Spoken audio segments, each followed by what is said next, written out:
Open houses for us, we do two different style of open houses. One is more what we call a micro event, and the other one's called our macro event. We call them our soirées. And we do is we partner with other luxury organizations, anybody in the luxury arena that sort of shares in our consumer base. Wow. And talk about creating the fear of Yes, missing out, right, right? Yeah, for Now, all sure. exactly. these other people have seen this home. Today's podcast is brought to you by Interlux Auctions, your solution to guarantee competitive offers on your luxury listings with no compromise to commission. Visit Interlux.com today to find out more. That's INTERLUXE.com.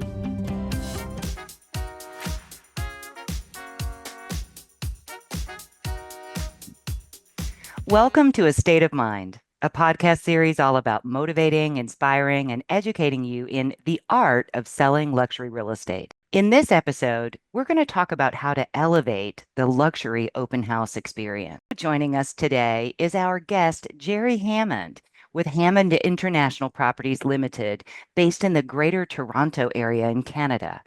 Jerry's a fellow Guild Elite member of the Institute, and his award-winning company specializes in luxury residential properties and developments around the world. Welcome, Jerry. We're glad to have you with us today.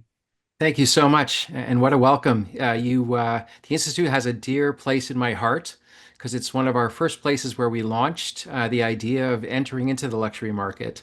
And of course, there was nothing offered in Canada, so I decided to head down to the US and find the Institute, which was in Coral Gables at the time. They were offering a course.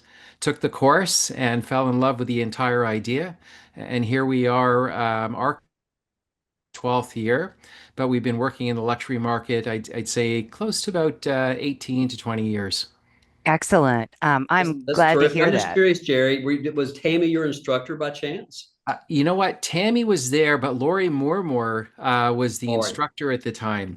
And boy, she had a great personality, that Yeah. Texas, personality, the sense of hospitality, and certainly knew how to get along and communicate effectively with people. So I really admired Absolutely. her at the time. But I think Yep. Tammy, you were also involved with the Institute at that time. I Yeah. was, I Yeah. was. And for our listeners that may not be familiar, Laurie Moormore was the founder of the Institute 20 plus years ago. And so it is a wonderful testament that that the training and the relationships that you build in the Institute stick with you through all these years. So For sure. thank you for sharing that, Jerry. Absolutely. Now, interestingly, open houses are such a unique thing within the real estate industry, geographically and by price point. And so we wanted to talk today about kind of in general blending the luxury lifestyle elements with the open house format. And that could be public open houses, broker to broker open events, or even prospective client events. So Jerry, I would love to hear your thoughts, especially coming from the Toronto marketplace, which is so very different. So tell us what's on your mind today. Yeah. So we've been very fortunate, as we continue this journey of luxury. We're always coming upon new ideas, searching for new concepts as to how to host things, how to invite people. And so open houses for us, we do two different style of open houses. One is more what we call a micro event. And the other one's called our macro event, which is more corporate in terms of style. So the corporation once a year holds these open houses, and we call them our soirees. And we do is we partner with other luxury organizations, whether they be car companies, art companies, food companies, the banks, anybody in the luxury arena that sort of shares in our consumer base. We extend an entire invitation. We just hosted one at a home that we're marketing for about 15 million. And after the event, we sold the home. So it worked out Oh, very that's well. fantastic. That's the Yeah. goal, right? Yeah. So we had great entertainment in the house. We had all sorts of things. We dolled up the pool with these spheres that lit up at night. We follow up with to make sure that everybody's going to show up. We had about 500 guests at the event. Wow. Yeah, so that is the house could host it, and of course the size of the home could hold that type of crowd. And we had people coming in. We partnered with a company called Ferrari at the time, and they brought in some vehicles, and it was a real spectacle. We got caught up by the media, and so these are the types of houses. These are the types of open houses that we do host on a macro level for the corporation, and on a micro. Jerry, I'm Yeah, sorry, Jerry, before you shift gears to micro, a yeah. couple of things real quick. One, was this a resale or new construction? And you mentioned at night. So this is a nighttime event. Yeah, so we do evening events. We typically start them at about 5:30, 6 o'clock at night, and Hmm. they end at about 9:30 in the evening. So they're approximately 3 hours long. Hmm. We also partner with some charities that we give a donation to during the evening. We have some great entertainment. We have some celebrity guests typically that show up at the events, some very important people that just to make the place more enjoyable, where people can feel like they're networking and talk to others. And it's not a real sales approach. It's just a great way to get together, be thankful for the people that we've done business with, and then looking forward to doing business down the road with people that we invite. Wow. And in that price range, especially, that seems to me like it's a really good way to get the kind of exposure, to get that buzz, people talking about it, that makes somebody who has that level of means want that house where that Yes. great event happened. So please go on Yeah, with what you were there's a gonna. funny story actually, an interesting story. So we show this lady the home, and she fell in love with the house. And we're about to host the event, and we extend an invitation to her to show up to the event. She shows up to the event and she pulls me aside. She says, Jerry, I'm really disappointed. I said, how can you be disappointed? Look at the turnout here. It's such a great turnout. The house is beautiful. We've had everything, like it was just the most perfect evening. She goes, well, I want the house. You know, this is my home. And I said to her, well, we start organizing these events about 3 months in advance. So it takes time to organize everybody. And so the week later, after we finished the event, she gave us the offer and bought the house. So that's, Wow. And talk about creating the fear of yes, missing out, right, right? Yeah, for Now all sure. exactly. these other people have seen this home that she's decided is hers. That's a great Right. story. And it's not the first time that it's happened to us at one of these events. So it seems to have worked if you can pull it off, with the right people involved. So Jerry, Absolutely. so in this case, I mentioned a minute ago. So was this a resale or new construction? Mm. Yeah, this is resale. So resale property. When you have 500 guests come to a property like that, what types of protocols do you put in place to give the seller a comfort level to have 500 essentially strangers in some cases, you know, walking throughout their home at night, and getting the lay of the land, so to speak? Tell me how that works for you guys. Yeah, certainly. Well, first of all, we hire security. So we Mhm. had about 3 or 4 security guards around the property just to make sure that everything was, kept within the lines of what we expected. Sure. We limit the tour to the main floor and the lower level only, and the grounds. So we don't have anybody go to the second floor. There was also a third floor in this case. Mhm. We had our violinist or our entertainment up at the top of the staircase, which was a Scarlett O'Hara staircase. So we limited anybody from going to the second stairs, as well as the secondary staircase was closed off to visitors. That's a creative blockade. I'm Yeah, It it's sorry great. is. to Yeah. clue here. There's a bass guitar and a violin at the top of the staircase. Yeah, so what I was love it. interesting is when you first entered into the home, she was at the top of the stairs, and it was very incredible just watching her there. If you watch our video Sure. online, you can see exactly what we did. And it was a spectacle when you first walked in because the home had great acoustics and Yeah. could carry the sound. And just her wearing a beautiful dress, playing an electric violin was very magical when you walked into this home. I Wow. think you're pointing out that you're not allowing guests to the second floor. Right. It's really interesting because when we've talked about showing luxury homes in any type of capacity where it wasn't uh, a guest, a buyer who we already had, verification of assets before we showed the property. One of the biggest concerns they have is somebody casing their home Of and course. seeing where the children's bedrooms were, for example. And what you just kind of said in a more passive way is that we're protecting those spaces in the home where there might be kids or other members of the family off the main floor. So that's very interesting. Yeah, we have the homeowners sign off on on an acceptance before we host the event. We explain in detail, who we're partnering with, what type of security will be there. We buy insurance for the evening of. There's a lot of things that we get involved with to make sure that there's artwork there that we had to we had to make sure we had the insurance and proper insurance for it.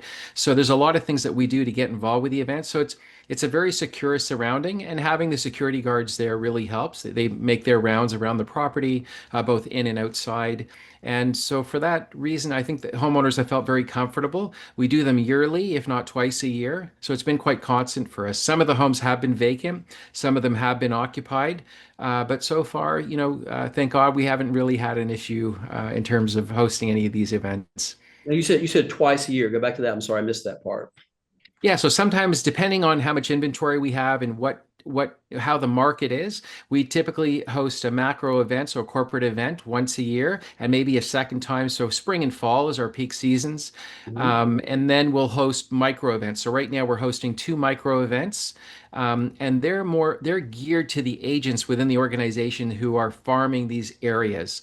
So it's strictly for them to bring, notoriety to what they're doing in the areas. And we sort of take away the corporate component of it and strictly focus on them, making an announcement about them, introducing them to the general public, and focusing on their farm territories. Excellent. And do they get to bring clients with them? Of course. Yeah, we extend the invitation list both on a corporate level and on a personal level so they can build up their own databases and to really build up their own, recognition in the area. Excellent. Excellent. And so these micro events, well, let me go back to price point for Sure. just a minute, because I know that you're in a market area that has a lot of very expensive homes, Right. and I actually bet that some of your very high end listings are hoping that they get to be that macro event host location, Some of them as have asked opposed, for it. Absolutely. yeah, Right. yeah. Right. So on the micro events, are you still doing those both on the same price range, or is there a different approach in different price points? Yeah, so, for us, getting the crowds out is hosting where the home is really a spectacle, and that's really important to us. But going back to your point about our price points, our homes typically start at about 3 million. They currently go up to about $25 million in price point. And our average sale is between 6 and $7 million here in the GTA. So it's quite high. And yes, going back to your question in regards to the event, it makes a lot of sense. It's not necessarily focusing on price; it's focusing on the type of house and the style of home to earn the attraction in the market. So we name all our properties. We make sure that they're named properly. There's a story behind each property, and that becomes part of the draw. When Excellent. when you partner, Jerry, with various vendors and service providers who their businesses really speak to, the luxury market, what do you ask of them in return? Are they helping to fund the events? What does the partnership look like? Yeah, it was really surprising when we first introduced ourselves to these organizations, whether it be retail or they love the idea because we were mixing in with their clientele. And their Sure. first point of contact for many homeowners is the house. Everything starts at the house. You start buying cars, you start buying art, you start buying jewelry. And so that was the key discussion that we had with a lot of these vendors and retailers. And when we approached them, they just love the ideas. They love our price points, they love the style of homes. They've seen we showcase our last events to them so they can get a really good indication about how professional they are and the type of clientele that comes out to the events. So they feel secure. They feel, I guess, they feel like we're respected in the marketplace, which we are, and they owe it to themselves to be part of our events because they get a candid audience. And we ask for collaboration. We don't ask for any costs. They're bringing out whatever they're bringing out to the event. They're bringing some of their salespeople out to talk about their product line or whatever that may be. Mhm. And then, of course, in collaboration, we're making mention of them in all our social media campaigns, all our handouts, and of course, making mention if we create a speech at the event and making mention of each of the vendors.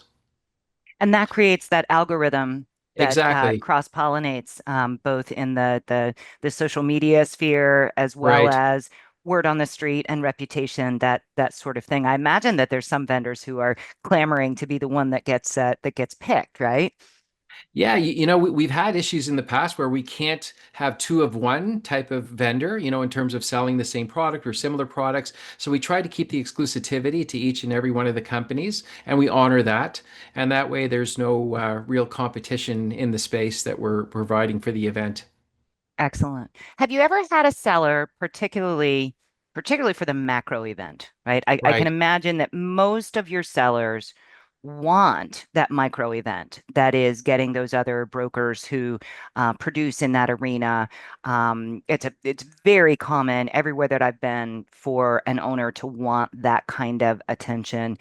Is there any time that you've wanted to do a macro event at a property and the seller pushed back, right? Like it's kind of at a basic level, it's okay, I don't want you to use my house to throw a party.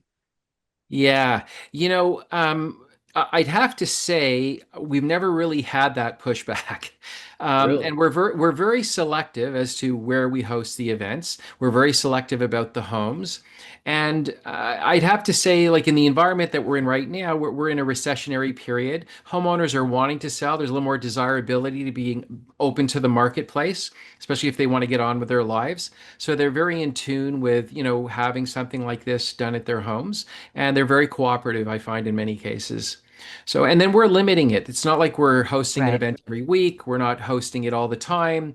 We explain to them that we're very selective about where we host and what type of home we host in. So they feel they're very, very proud about, showing it to the clientele. It's very selective. It's only by invitation only. So we get the right clients out there. Most of them are qualified, or they're past clients or current clients that we definitely want to have in the mix in terms of, who we have at these events. So we've never really found there to be a pushback. Every time we select a home, the homeowner is actually very happy to cooperate with us. Once we sit down and explain everything, and we respect what they want out of it, and then we have to do what we do best, and then showcase the home accordingly. And once it goes viral, that's when really things start to happen, because that's when the numbers start to grow, and you don't know who you're going to get noticed by, or that marketing. You can't put a price on that style of a marketing program. And For it sounds sure. like you're funding all of that yourself. Yes, so the corporation does fund it. The biggest cost is the food, depending on how many people are out there. And then, of course, there's all these minor costs involved. So, I mean, you can budget anywhere from $20,000 to $30,000 for an event, I'd have to say, which is not hard to do. And but the payback is quite significant, obviously, if you sell the house or just future business down the road. Sure, sure. Do you typically employ an event planner, or are you guys putting this event on yourselves? Yeah, so we've had a few companies in the past. So we have two marketing companies. Both have their own responsibilities during the event, list of responsibilities of events. And one of them helps out in terms of creating the collaborations and the partnerships, and the other one helps out in terms of the marketing. But we have key people in our organization that now have it down to a science. So we have it, we have it pretty much lined up in terms of what we're going to do, who we're going to call, how we're going to set up the event. We have it, down to a science in terms of how long it's going to take, how many people will show up. It seems to be quite consistent at this stage, and we have a great following, which is a wonderful thing. That's terrific. It sounds Yeah. wonderful. Excellent. Jack, Yeah, are you seeing any type of events like that in your marketplace, whether it's in the more urban areas Yeah, or outside? yeah, both. We are, but typically it's not by a listing broker or real estate firm putting on the event normally. Of course, we have open house broker opens and public open houses in the luxury space, but the level that Jerry is describing is more akin to what we would do, say, for example, with a Parade of Homes event. Mm, We have some luxury magazines here in town, and oftentimes the luxury magazines will have an annual event they'll host in a home that's currently for sale, luxury space, a home in the luxury space for sale, or multiple homes, for example.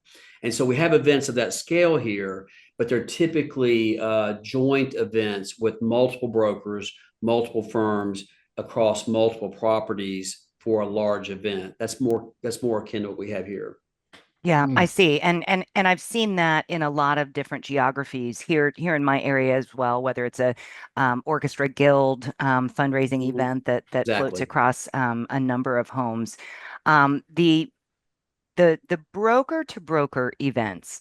I know I hear a lot about the challenges of getting the producing brokers to actually attend, right? There are a lot in our profession that will go to any event that they're invited to, but you want to focus on the ones who really have the likelihood of bringing a buyer or having a connection. Um, Jerry, tell us how you go about that. I mean, it sounds as though you've positioned yourself with a following, and again, the FOMO broker to broker, I think, right. exists. But how did you get to that point? We've been very fortunate where, we have like a machine going on behind the scenes where there's constant marketing. It's 24 hours a day, constant recognition out in the marketplace. Our team follows a certain regimen month to month in terms of earning the recognition. And we seem to be outpacing our competitors in terms of, how we produce, how we, keep in touch with the people that we keep in touch with.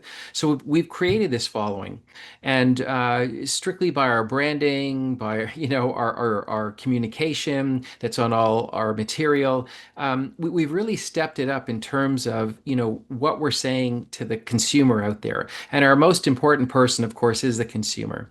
So once they identify with who we are, we've been doing this for quite some time. People are just they become almost like a magnet, and they love what you're doing. And if they do follow along your journey and they respect what you're doing, and you've done great things for the community, you're going to have people show up, whether that be agents or not agents, or But we keep in touch with all the agents that we do business with. They're on our database. We do send them out invitations. A lot of them come out because they want to be caught up on social media.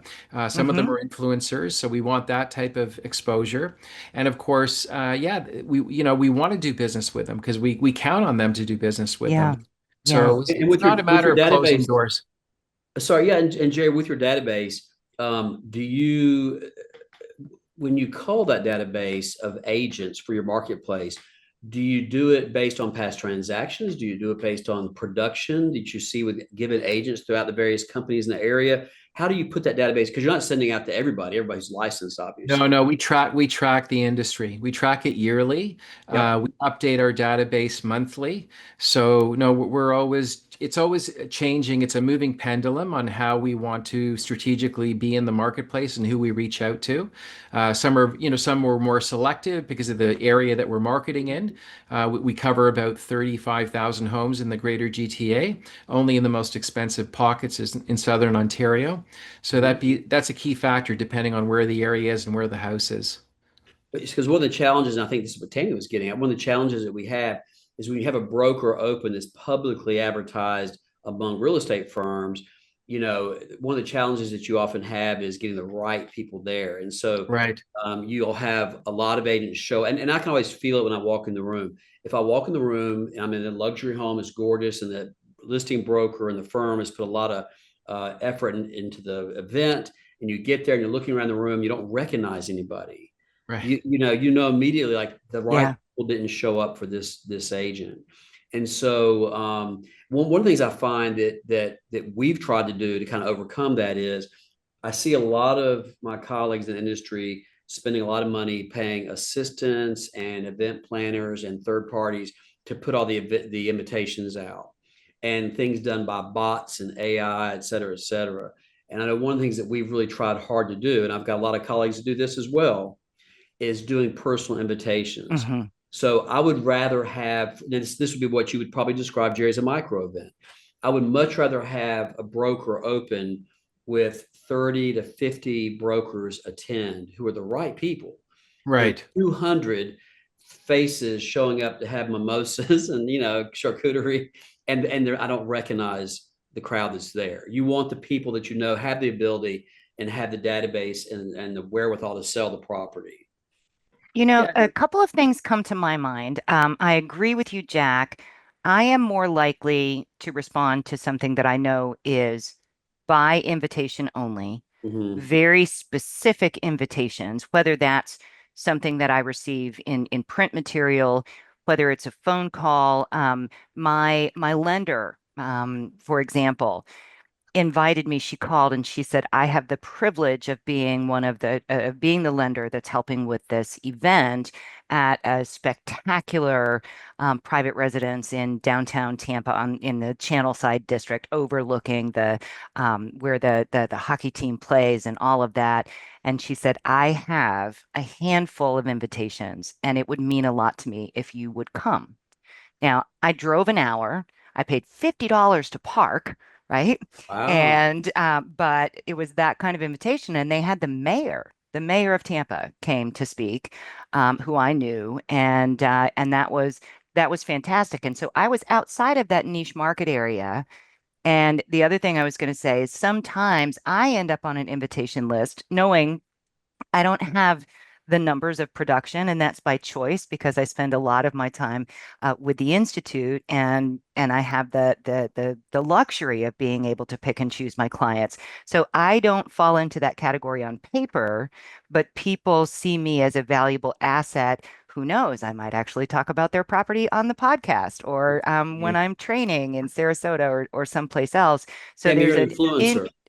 I guess I'm an Yeah, You certainly. influencer, are. certainly not on Absolutely. social media, but I guess there's some other nuances. And I was invited just a couple of weeks ago to a very small gathering of agents, right? We're not all brokers here, but of real estate professionals from two different firms that represent that have the affiliation, a global exclusive affiliation, and probably a total of 24, a dozen of them from this local market area, a dozen from Sarasota, right, Mhm. which is a feeder market. This property is quietly available for $20 million, which will set a benchmark in this area, in this particular area. So we're pushing the price point.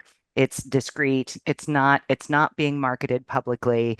And interestingly, they let us tour the home. The agents representing the owners let us know that they were very private, and the only reason that they allowed the event is that it was a small, select, handpicked, and particularly from an hour away, hour, 2 hours away. But we had a lovely plated lunch on the terrace. There was no food and beverage inside the property.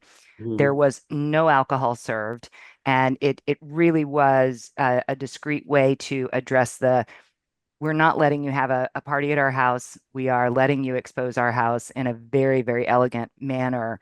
But it's palpable when you're in a situation like that. Jack, just like you said, you walk into a room and you know what's going on there. And Yeah, so I've walked into rooms before where there was only 15 people at a broker open, and but it's all the top players. Like, ooh, they did well. I mean, yeah, it's the right people because they're the ones that have that effect of going viral face to face with all the right people, both the agents yeah. they know in their offices or perhaps they're managing brokers or owners. But they just know the right people. Period. It's a very exciting thing to see when you see the right faces in a room like that. I agree. Jerry, in the price points that would be more on your entry level of luxury, do you do what we would consider to be traditional open houses to the public? I'm imagining that in Yes. the very higher end, that would not even be a consideration. But tell Right. us about that. How do you approach those public open houses? Yeah, you know what? So our team prepares probably about 2 weeks in advance of the open houses, just to send out invitations, to invite the initial neighborhood, and then put it through our social campaigns to capture attention through social media, and of course the agents that we have on our database. And so that's how we prepare for an open house. And typically they're pretty successful. We get anywhere from 10 to 20 people at them, but it's a candid audience looking at that price point. Hmm. And they don't end up empty, which is a good thing. And we do Yeah. host something at them in terms of, some catering or just something to say thank you for showing up. Hmm. Our last one that we held in Etobicoke was very successful. It was like a revolving door. People just kept coming in, and it turned out to be a great success. So yeah, we do open houses houses, more on a smaller level, and they're done once in a while. They're not done all the time, just because we don't want to overexpose our properties. We don't want them to feel like they're just sitting and not really, we want to be very selective about what we're showcasing in the market. We have a Mhm. lot of inventory, and we just want to be selective about how that inventory is shown out to the marketplace. So there's this sense of scarcity, and it's not overkill in terms of how often you're showing the property. Got it. And how do you draw in those lifestyle features in that level of an event, whether it's vignettes of activity or capitalizing on a particular lifestyle? Yeah, so lifestyle on those types of events are they're less. They're certainly not like the larger events, the micro events or the macro events that we host through the corporation. But we do request partners, and sometimes it's just a simple partner, a financial advisor, or somebody that can come in and talk about mortgage financing, or somebody, an interior designer that might host it with us, who might just talk about the house, the great points of what the house has to offer. So things like small things like that really help us out. Sometimes we'll get cars displayed in front of the house, Hmm. just to showcase, the vehicles parked in front of the home. So we'll play on little ideas. Plus, what's embedded in our marketing is a lot of the lifestyle aspects of the properties. So imagery, lifestyle imagery, whether somebody's a family sitting in a theater room Hmm. in the home, or whether they're enjoying their kitchen, having a barbecue in the backyard, enjoying their families. That's the sort of thing that we embed within the lifestyle aspect of all of our marketing. Excellent. Jamie and Jerry both, have either one of you ever hosted an art show in one of your listings? Yes. Oh, they all include art. We've got a lady who specializes in glass art here in Toronto. She represents about 20 different artists from around the world, and she's at all our events. She loves our events. So she's not an artist, she owns a She gallery. owns a gallery. Yeah, so we deal with the owners of the galleries, and this way we Mhm. have a variety of different art. Yeah. Mhm. One of the homes that we're hosting this week, we're actually bringing in the artist, and he's bringing in about three or four of his pieces just to showcase around the house. So yeah, no, we get involved with art all the time. Arts, we get involved with jewelry. We've gotten involved with perfume companies. We've gotten involved with makeup companies. We've gotten involved with so many different organizations that just enjoy the spectacle of being there. And of course, they're all willing to give out something at the event. And it's Hmm. it's it's very it's a very beautiful, as I mentioned, a soiree, and people are happy to be there. And people linger, and they talk about the real estate market, they talk about the product lines. It's a place of engagement. There's no real selling involved. It's just more or less Mhm. just a happy occasion to be there and to be part of the experience, I'd have to say. And I imagine that you get to capitalize on, I'm sure that you have a professional photographer, Yes, of videographer on course. hand, so you get to Yeah, capitalize on that in the long term. So you're amortizing Mhm. the investment from a single event into marketing absolutely. dollars. Yeah, no, we have our photographer and videographer show up to almost everything that we do, and we make sure that it gets captured, and then we can use it for down the road in terms of, putting it in a library and then bringing it out whenever we need it.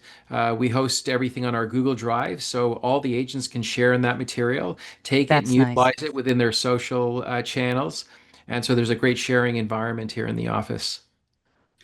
And again, from the Department of Specifics department, have you done a wine tasting at one of your open houses? Yeah, so we choose well, if we're serving wine, it's usually Prosecco or white wine or water or sparkling water, because we just don't want to damage the house if in case there's any Hmm. spillage. We've never done a wine tasting.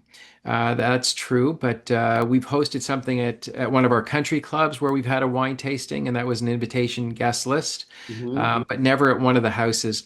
We just don't want to, we want people to show up and engage. We just don't want to focus on the alcohol aspect of things. Hmm. We like to feed them. That's a good thing. Sure. So we got Sure. these great companies that we'll partner with, and they'll give little nibbles, I guess, to everybody that's walking through. We got to make sure that we have enough by the end of the evening, because people do linger for a while. But yeah, never a wine tasting. There's certain things that we try to restrict just because we don't want the liability aspect of it. Sure. Mhm. Because I think having a lot of people and keeping it under control, making sure that people are there for the right reasons is important Mhm. to us. Yeah. Yeah. That makes a tremendous amount of sense. And I hear that quite a lot.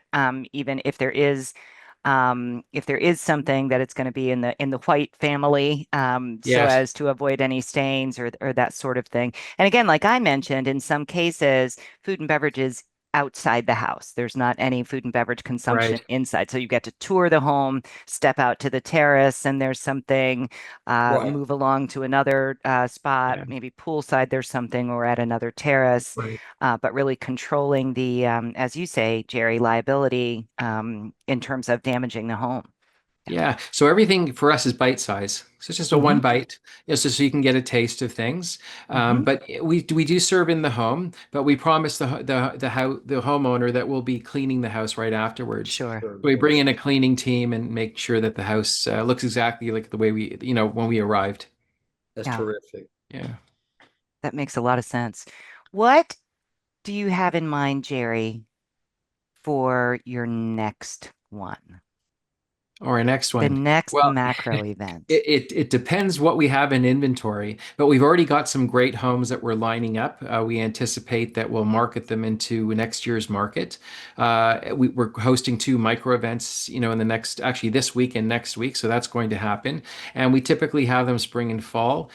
So we try to choose some of our best inventory in areas where we're very welcomed and we've got great market share. That's very important. And where the home, as I've mentioned, is a real spectacle in terms of architecture, design, something that people haven't necessarily seen from the inside, so they can come Mm, and have a look. And mm, really, they can start chattering with their friends and talking to the people that they know, and that becomes a great way to be an advocate for the property and to market the yeah. property indirectly. And I'm I'm sorry. assuming, I'm assuming that this is largely single family homes, if not entirely, versus Yeah, a yeah, condominium well, environment. that's an interesting point. So we just hosted an event with a very large developer, Canada's largest developer for condominium residences here in Toronto. And it was by invitation only. We had about just under 100 guests there, and we're Mhm. working with them to help them sell their 23 last suites, the building standing. So we're able to go through the amenities, go through the model suites. And they were happy to host it with us, and that turned out to be a That success so far. that And makes sense. yeah, we're working on a $12 million penthouse sale right now. So we just had the Excellent. meeting yesterday with the buyer and the seller. Excellent, Yeah. excellent. Yeah, that makes a lot more sense versus an individual residence in a Yes. condominium environment. So that Right. makes sense. I Yeah. mentioned a few minutes ago, Jerry, a parade of homes, and not Yes. sure if you guys have that same, branding there in your area, but the parade here is typically new construction builders, and we're showcasing some of the finest new construction by various building groups here in our market. In fact, we just recently hosted our parade of homes here in the Nashville area. Do you do something similar for builders that you may represent who build luxury homes? And where you cooperate with other brokers and other builders simultaneously on an event, certainly would be a macro event. Yeah, no, I can't say we have. What we've designed here in our past is what we call our tour of homes. So Mhm. we'll host something for a weekend. The homes will be open for, let's say, a half an hour to an hour. There'll be a representative from our company at each of the properties, and then people can come to each and every property during the designated time, and then we'll have a tour of our homes. And there typically are listings, and some of them may be new with builders, and some of them may be resale. And then we showcase the neighborhood to people looking in that particular area. So Those I are all homes in the same neighborhood, then obviously. yeah, yeah. For us, I'd have to say, leveraging what we have and Mhm. that continuation of leverage to bring notoriety to our company and what we're doing is very important because that's the key. Like you can host an event, but if you're not creating longevity out of it, or if you're Mm, not, really thinking strategically, like a business person, what are you going to get out of it for a year, 6 months from now, a year from now, 2 years Yeah. from now? Then I think, it can all go for nothing. And so yeah. you've hosted an event, but if you haven't benefited from it, there's no reason why that becomes an investment rather than just an I expense. think that is one of the Right. most, I think it's one of the wonderful things you've shared so far on this podcast, because I think a lot of us, when we're focusing on marketing, we focus very specifically oftentimes on a social media piece or a Right. marketing piece, a mailer or an open house or broker open or whatever the event is. And we've got to think a lot. We've got to really think about the long-term goals and how it fits in with our business plan and a marketing campaign. And I don't think a lot of us are necessarily thinking about the word campaign, which is exactly what you're describing. It's got to have longevity. It's got to have a return down the road, and all the pieces should tie together. That's what I'm hearing Absolutely. what you said. Yeah, Yeah. no, you're absolutely right. Listen, there's a very important word called cash flow, Yeah. which, we don't want to go through these ups and downs in our business, and we got to keep it consistent or increase it. So, a long time ago, I've been very fortunate on my journey to meet some incredible people, some very wealthy people, and so I've had a lot of engagement with them, a lot of interaction with them. They've taught me a lot of life's lessons and ideas towards business. And obviously, cash flow is a key component. I Yeah. think if you're an agent or not, and it depends on what your goals are, because we all go through these cycles. Sure. And in cycles like this that we're going through here in Toronto and in Canada, which is a softer market than what you're experiencing in the US, we have to reinvest and increase our budgets accordingly to help support the market. So we're kind of acting in reverse of what the market's behaving in, but that's the chance we're willing to take. And of course, it's paid off tremendously. And so we've realized that the industry has kind of softened on their approach, and we've been more aggressive, if you want to call it, in terms of our expenses, in terms of our approach, in terms of our campaign strategies. And that's really enabled us to increase our market share during a downtime when everybody decides to disappear or maybe go to Mm. Yeah. sleep. Or I've spoken to some of your colleagues from the Greater Toronto area, Yes, and some of them have shifted their focus to buyers, right? yes. Given the shift in the market conditions. But it sounds as though you are still going full bore on that listing segment and having that consistency that's going to play through whatever the market does and wherever it comes back. I often look at it like a store. So if you have one product in your store, you're going to have limited people coming in. But if you have a multitude of product in your store, you'll cast a larger net over a larger audience. And of course, yeah, listing has always been our mainstay. But it's how we list. So we've been fortunate enough to get a lot of business that has gone through other brokerages, and we've had to fix it, so to speak. So we Hmm. had to rebrand the product, we had to remarket the product accordingly, and then we make it work. And sometimes we even increase the price if we have to, or keep Hmm. the price at bay because in luxury you don't want to decrease value too much. Because in the world of luxury, everything's gone up, whether it be vehicles or a new Mhm. dress or a new purse and all that sort of stuff. So you have to be very strategic and understand the language of luxury. I also attend something in New York, which is by invitation only through another luxury network. But it's hosted outside of real estate. So you got a Mm. lot of the top executives from around the world showing up from very favorable companies in the luxury world. So there's a lot to learn outside of our sector in For order sure. for us to, understand service. You look to the hospitality side, or, understand what they're doing, in the world of, private aviation, for instance. And if you bring on some of those ideas into your organization, you can really leverage in a marketplace and really, sort of adhere to the values of the luxury market because that consumer is living that lifestyle and they're feeling it everywhere else. And if you're not in tune with that, you're out of tune with your market and your Yep. consumer. Yeah. Wow. Jerry, I was going to ask you as we approach the end of our time together, whether there were any like summations or closing remarks, but I really was taken by what you were just talking about. Is that we get away from the conversation of open houses and real estate and all that, and put ourselves in the position of being in that luxury space and providing the level of service that our luxury clients are expecting, which I think takes us right back to where we started in terms of elevating the luxury open house experience. But I will offer a last opportunity as we wrap up. Is there anything else that you'd like our listeners to know, or any words of wisdom that you'd like to share? Yeah, I think, get out of the real estate game, so to speak, for a while, step into another luxury arena and start gathering ideas. whatever that may be, whether that be, in private aviation or yachts or, just, fine dining or staying in a very specialized hotel, and listen to how they're talking to you, listen to how they're serving us, because we're in a service business. And if we can pick up on some of those attributes and then adapt them accordingly into what we're doing, we're going to be able to adhere to higher values, because at the end of the day, we do sell the most expensive product in the world. Yeah. And so if we don't step it up because we deserve to step it up, then there's going to be a loss to individuals that are servicing in this marketplace. So you really have to step out of the box, look at other industries, find out what they're doing. Those will give you all the success tools that you need to adapt into your own organization, and then make sure that the entire organization is in sync with what you're demonstrating, what you're saying, what you're preaching, so to speak. And so that'll really get everybody in line, get them excited, get everybody on board and inspired by the message. Because when you go out there and you're working as a team, or you're working with the same enthusiasm in one organization, that's very powerful. Especially when a community latches onto that, and they see the effort that's being made, and they see the difference in the type of work that you produce.